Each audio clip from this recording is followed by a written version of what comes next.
शाह के बुलावे पर योगी पहुंचे दिल्ली दरबार। यूपी की सियासत में मच गया हाहाकार, सारी सेटिंग हो गई, विपक्ष की फील्डिंग धरी रह गई, हो गया बड़ा खेला। 2027 से पहले योगी का दिल्ली प्लान, विरोधियों में मचा घमासान, सामने आई बड़ी पॉलिटिकल खबर, अखिलेश खेमे में मची हलचल। शाह की चाल से विपक्ष के अरमान धराशायी, योगी ने दिल्ली जाते ही सियासी तपिश बढ़ाई, सारी तैयारी हो गई, योगी देंगे विरोधियों को अब करारी मार। जी हाँ, ये सच है। जहां यूपी की सियासत मित्र गुरु में उलझी रही, वहीं योगी ने दिल्ली पहुंचते ही सारा खेल पलट दिया।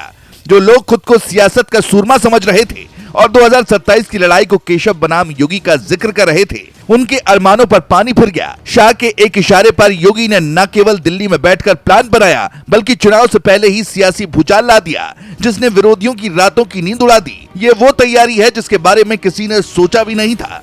लोग जिसे केशव योगी की नाराजगी समझ रहे थे, वो असल में एक सियासी मास्टर प्लान का हिस्सा था। आगे हम आपको इसके बारे में और बताएंगे, लेकिन पहले आपको बता दें कि योगी के दिल्ली पहुंचते ही सियासी तापमान चढ़ गया है। राजनीतिक पंडितों का मानना है कि ये दौरा कोई साधारण दौरा नहीं, बल्कि शाह की चाल और मोदी मिशन 2029 की दिशा तय करने वाला है, जिसके पीछे एक बड़ा सियासी संदेश छिपा है। दरअसल जो विरोधी खेमा योगी और केशव के बीच सियासी रणनीति को कलह समझ रहा था, वो असल में 2029 की कुर्सी का खाका था।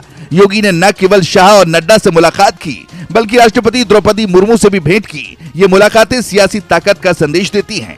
योगी अभी भी बीजेपी के नए पोस्टर बॉय हैं और 2029 के गेम में उनकी बड़ी भूमिका तय है। खबर है कि शाह और नड्डा के बीच हुई चर्चा में 2029 में योगी की भूमिका पर भी बात हुई, जिसने लखनऊ तक खलबली मचा दी है। हालांकि ये दौरा यूपी के लिए भी खास है, क्योंकि बीजेपी के रणनीतिकार अच्छी तरह समझते हैं कि 2025 का पंचायत चुनाव 2027 की नींव रखेगा। यही वजह है कि जेपी नड्डा, अमित शाह और योगी के बीच बंद कमरों में हो रही बैठकों से विपक्ष की हालत पस्त है। बताया जा रहा है कि योगी कैबिनेट में जल्द विस्तार होगा, जिसमें 6 नए चेहरों को शामिल करने की तैयारी है। इनमें सबसे बड़ा नाम भूपेंद्र चौधरी का है, जो मौजूदा प्रदेश अध्यक्ष हैं और जिन्हें कैबिनेट मंत्री बनाकर बड़ा मंत्रालय दिया जा सकता है। साथ ही यूपी बीजेपी में जिला अध्यक्षों की सूची के बाद अब सबकी नजरें नए कप्तान पर टिकी हैं। सूत्रों के मुताबिक ओबीसी या ब्राह्मण चेहरे पर दांव लग सकता है, ताकि 2027 के चुनाव में जातीय संतुलन बना रहे। राजनीतिक जानकारों का मानना है कि जो विपक्ष योगी केशव में दरार ढूंढ रहा था, उसे बीजेपी ने तालमेल के दम पर जवाब दे दिया। इसलिए योगी दिल्ली दौरे पर हैं और बीजेपी हर स्तर पर तालमेल कर रही है। पार्टी चाहती है कि कैबिनेट में दलित, ओबीसी और महिला चेहरों का सही संतुलन हो। साथ ही नया प्रदेश अध्यक्ष ऐसा बने जो जाति समीकरण साधे और संगठन को भी मजबूत कर सके। ये विरोधियों के लिए किसी बड़े झटके से कम नहीं होगा। ये वो मास्टर प्लान है जो विरोधियों पर भारी पड़ सकता है। इसके लिए योगी और शाह ने पूरी ताकत झोंक दी है।